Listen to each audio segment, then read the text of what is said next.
quand même beaucoup, ou alors c'est moi qui ai lu ce mot-là beaucoup et qui a marqué, mais que vous travaillez énormément, que dans vos amis, vous traitez de workaholic, tout ça, tout. Enfin, donc un peu le truc classique du CEO de startup qui bosse trop. C'est quoi, toi, ton secret, si tu y as réussi, à gérer l'espace vie privée et travail, quoi? Alors, je ne suis pas le modèle parmi les associés. Mm-hmm. Je m'inspire plus d'eux qu'ils vont s'inspirer de moi. Ok.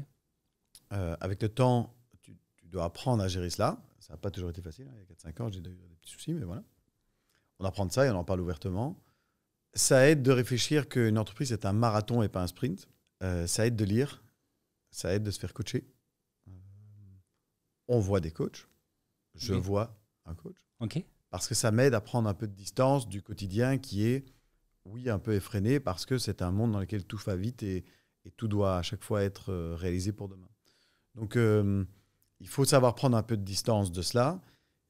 Il faut avoir la chance d'avoir une femme fantastique qui a toléré sûrement les premières années des nuits blanches, des travaux le week-end, etc. parce qu'il fallait le faire et qu'on n'avait surtout pas des personnes pour nous aider à le faire. Mmh. Et aujourd'hui, je crois que j'essaye de le gérer à titre personnel parce que je suis épanoui dans mon travail et ça, c'est quelque chose qui, je crois, est positif. Et j'essaie de plus travailler le week-end et pas trop le soir, sauf cas urgence. Qui est un équilibre de vie un peu plus normal, même si on compte pas trop nos heures et qu'on doit encore pas mal voyager et qu'on voyagera encore. Tu es arrivé cette année à ça, à ne pas trop travailler le soir, le week-end, tu vois, ce qu'il y a d'objectifs qu'on dit. Hein, mais c'est une des choses qui sont dans les bienfaits de l'ère Covid. C'est que on voyage moins. Bon, ça amène un peu, ça amène beaucoup de points négatifs. Hein. Il y a beaucoup d'interactions humaines dans l'entrepreneuriat par ailleurs. Ça n'a pas toujours été aussi facile. Par exemple, on a des entrepreneurs maintenant, il y en a deux.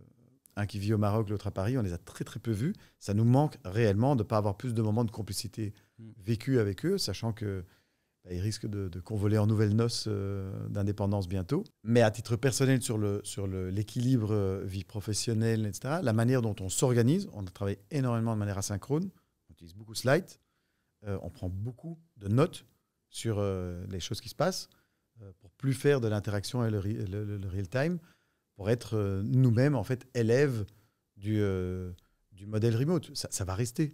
On va essayer de garder les bonnes habitudes, ou en tout cas prendre l'essentiel des bonnes choses qu'on aura appris pendant cette période de télétravail forcé. Et je pense que tu questionnes toutes les entreprises, tout le monde va garder une partie de télétravail qui, par défaut, demande un travail plus asynchrone et documenté.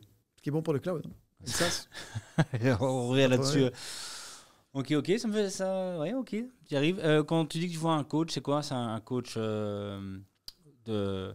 C'est quoi son titre? Coach, c'est son titre. Mais non, nous, on a vu un. Mais il y a coach performance, coach machin, tu vois. On n'est pas dans le besoin, d'accord? Donc il y a des personnes qui voient des coachs quand ils sont en détresse. Oui.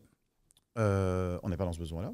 Et c'est pas une chance. Ce qui n'est pas toujours facile pour un coach non plus, parce que les coachs sont souvent des personnes plutôt avec un problème. Ok.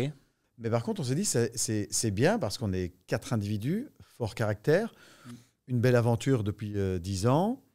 Quel est le prochain projet? Est-ce qu'on est bien aligné? Comment ça fonctionne? Il te fait travailler personnellement sur des sujets qu'on confronte du coup ensemble. On voit si on est très fortement aligné. On regarde quelles sont la personnalité des uns et des autres, sur quoi on peut compter. Qu'est-ce qui fait grandir l'autre? Qu'est-ce qui épanouit l'autre, dont tu dois être conscient? Parce que tout le monde a besoin d'énergie positive, même de ses associés, surtout de ses associés. Donc tu apprends tout cela et donc ça te permet de fonctionner mieux. Et à titre personnel, tu le prends quand tu as des envies de réalisation dans la boîte et que tu ne sais pas toujours comment le faire. Ou tu as envie de mieux te connaître. Comment je suis réellement épanoui? Il y a beaucoup de personnes qui ne savent pas exactement, professionnellement, pourquoi ils sont épanouis. Tu n'es pas épanoui parce que tu travailles beaucoup. Tu ne sais pas derrière quoi tu cours. Et tout ça, ça aide à te faire un peu de réflexion plutôt interpersonnelle pour apprendre à mieux te connaître et du coup mieux gérer ton marathon. Il m'a fait un clin d'œil en terminant. Ce gars est vraiment un vendeur. Ok.